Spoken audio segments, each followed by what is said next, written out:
eu vou adiante pedindo, antes de tudo, pelo amor de Jesus, antes de tudo, que você não fique com raiva, não fique zangada, zangado. É uma observação necessária, uma ponderação para a gente pensar rapidinho. É o Silas Malafaia falando da maçonaria diante de uma fala que apareceu esses dias aí, uma fala já antiga, de antes do Bolsonaro ser eleito presidente, uma fala dele na maçonaria, dizendo um monte de bobagens, mas deixa para lá. De lá para cá ele já falou tantas outras que eu não quis nem olhar para aquele vídeo, já tem 6 anos. E as coisas do momento são muito mais fortes.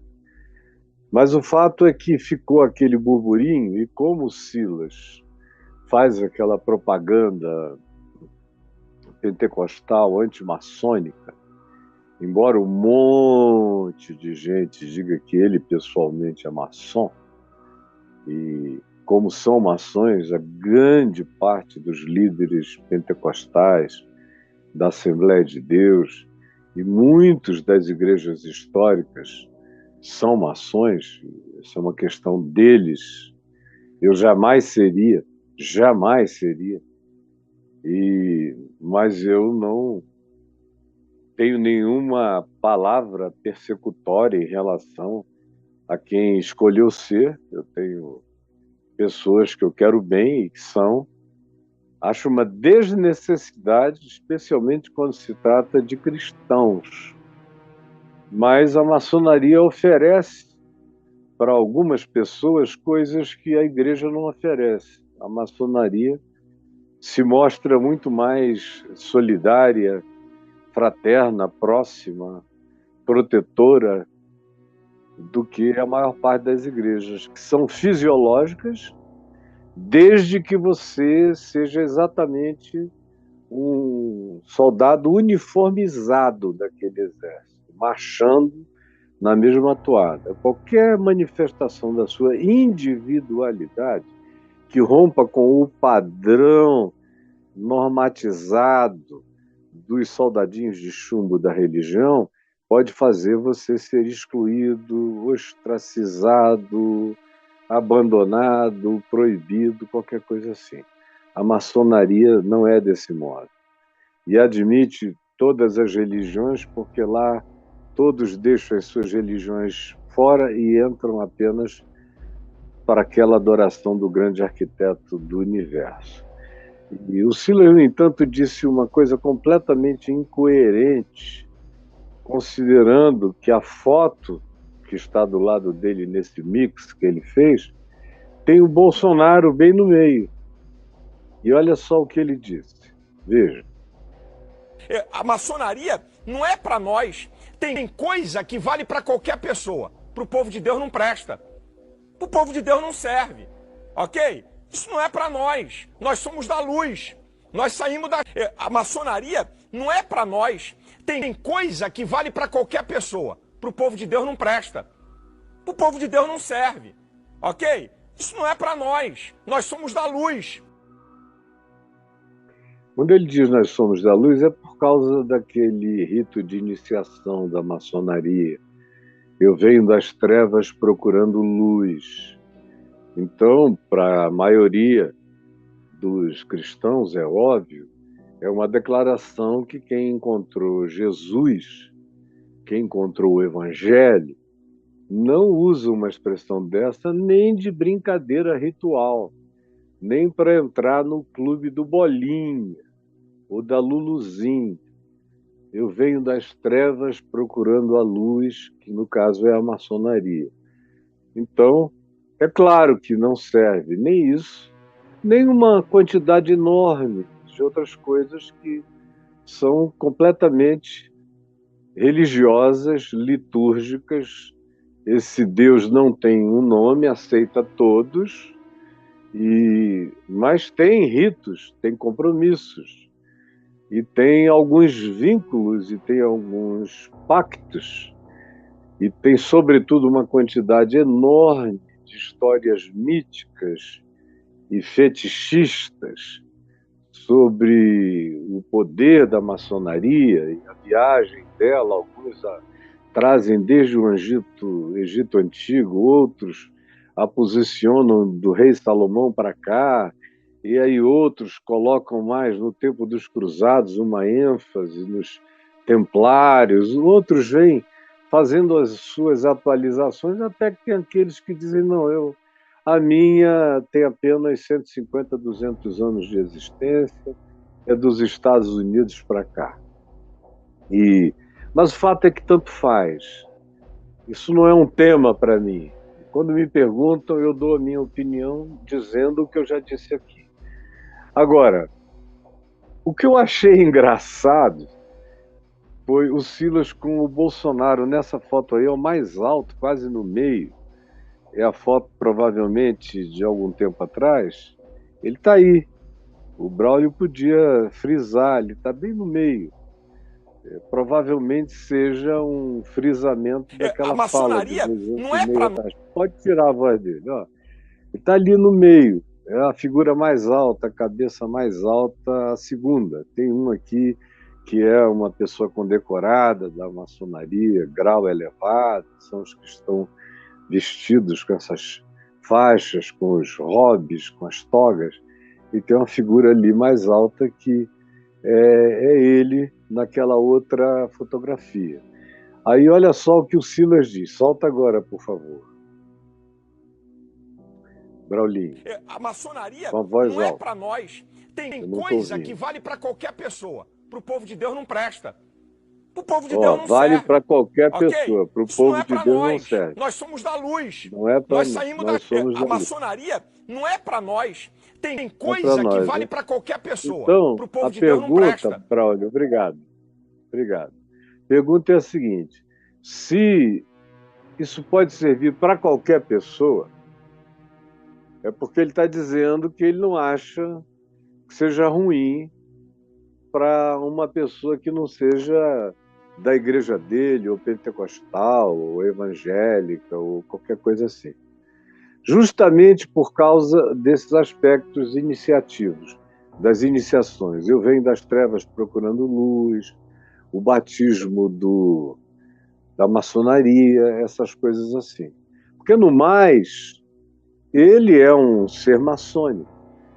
Ele tem vínculos com pessoas que podem matar que o vínculo não acaba, podem fazer o que quiserem que o vínculo está lá. E eu sei, ele sabe que eu sei dos vínculos perversos que ele nutre com gente do mal há muitos anos.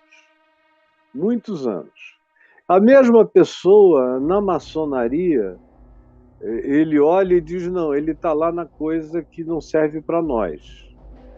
Mas, se vier aqui para o convívio dele, é um assunto no qual ele não toca e a pessoa serve para tudo. Para tudo.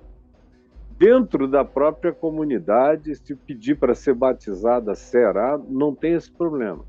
Agora, o que eu achei sutil é ele apontando na direção da foto, no remix, e onde o Bolsonaro está bem na frente, bem no meio, bem alto, bem em relevo, ele diz, tem coisas que servem para qualquer pessoa, para nós não, que somos o povo de Deus. Então ele que trata o Bolsonaro como membro do povo de Deus, que ora pelo Bolsonaro com os pastores, que vai lá, que faz aquelas pagelanças, que unge e faz todas as coisas, olha para o cara numa foto e diz, isso é para eles, para nós não.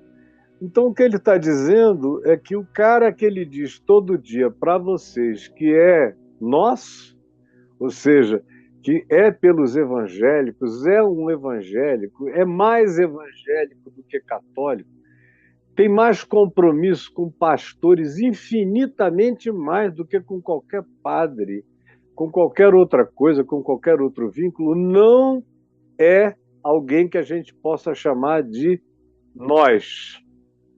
É alguém que ele, Silas, tem que chamar de eles. Então, ele não consegue juntar com lógica, com coerência, com coadunação, com sentido, as afirmações. Quando é necessário envolver os evangélicos, ele leva o cara para o púlpito, bota até para pregar, é nosso. Ele fica ao lado da fala do sujeito dizendo amém, amém, amém, amém, amém, amém. Deus, tradição, família, propriedade, amém, amém, amém. Denunciando o comunismo, que eu não sei onde anda, se aparecer deve ser uma assombração, um fantasma, porque não existe mais na Terra, só na cabeça dos crentes. Amém! Vamos acabar com isso. Agora, quando mostra foto, eles são eles. E entre eles que não são nós, está lá o Bolsonaro. O Silas tem que decidir se o Bolsonaro é ou não é. É ou não é? O resto é piada de salão, como dizia a música antigamente. É ou não é? Piada de salão é piada de salão. E eles têm que decidir quem é esse cara para os evangélicos, ao invés de, na hora de ele próprio se defender da maçonaria, ele aponta para lá. Mas na hora de ele querer arregimentar votos para continuar reforçando o seu poder, como pajé, como ayatolá do presidente, como pai de santo do presidente, no sentido pejorativo, não sendo negativo com qualquer outra pessoa que carrega esse título, genuinamente lá no seu grupo, mas ele que quer ser essa figura que paira sobre essa eminência parda, gosta disso quando se trata de dizer para o povo, olha, isso aqui é nosso, e eleja ele porque a gente vai continuar mantendo todos os nossos poderes de determinação de usos, costumes, hábitos e os nossos privilégios para a igreja, de isenção, tudo que Constantino fez pelos cristãos do Bolsonaro faz hoje, Constantino, o evangelho corrompe o que restava de evangelho entre os evangélicos e a coisa arruinou-se toda. Então, eu não estou aqui querendo mostrar nada, senão o fato de que a gente tem que ser coerente. Tem que ter uma consciência só, um olhar só, ou então dizer com clareza as coisas. Esse cara aqui não é. Não é. Mas é da nossa conveniência elegê-lo por causa dos favores incomparáveis que ele nos faz. Essa é a razão. Não é porque ele é cristão, ele não é cristão. Não é nem católico. Os católicos sinceros olham para o que ele diz e a boca fala do que está cheio o coração, não dá para separar boca e coração. Uma coisa alimenta a outra, a boca fala, Jesus é que disse, é o diagnóstico do eterno, do que está cheio o coração. Então, pelo que ele pensa, o que ele imagina, se ele pudesse, o que ele faria, até rasgato. Nada de Cristo ali, ele é tudo menos um cristão. Ele é só um religioso que se utiliza, como Constantino fez, só se batizou no batismo cristão na véspera de morrer. Declarou o cristianismo oficial, deu tudo o que os cristãos queriam, viveu mais décadas, mas ele acendia uma vela para cada lado, ele tentava ver se não se comprometia politicamente completamente com os cristãos, para poder fazer uma entradinha num templo aqui, um diálogo com um sacerdote pagão acolá, fosse o que fosse. Mas na véspera de morrer, aí sim, ele se batizou porque ele já não tinha mais nada politicamente a perder. É mais ou menos o que acontece aqui. O cara é católico, foi batizado no esgoto do Rio Jordão pelo pastor Everaldo e frequenta as igrejas por aqui e se serve da mulher dele, juntou um monte de evangélicos fanáticos em volta e cria essa aura de o Constantino contemporâneo defensor dos evangélicos, que estão ganhando mais poder agora do que jamais tiveram antes. Essa é só a história que a maioria até já sabe, mas não quer ouvir, nem quer guardar, nem quer compreender, prefere sentir raiva de mim por estar falando simples, calma e mansamente o que eu estou falando a vocês.